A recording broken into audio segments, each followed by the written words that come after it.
వినాయకుడి రూపం చూసి మనం ఇన్ని నేర్చుకోవచ్చా?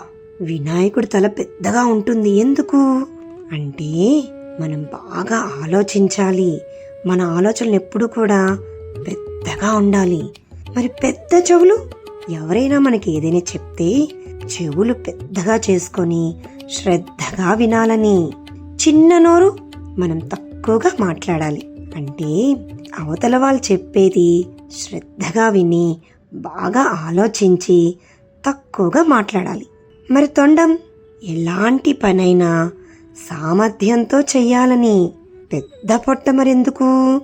మన జీవితంలో వచ్చే కష్టాల్ని సుఖాల్ని అన్నిటినీ ప్రశాంతంగా జీర్ణించుకోవాలని. ఏకదంతం అంటే మంచిని కాపాడి చెడును వదిలేయాలి. ఒక కాలు ముడుచుకొని ఒక కాలు నేలపై ఉంటుంది. ఎందుకలా అంటే మనం ఎంత ఎదిగినా ఒదిగి ఉండాలని.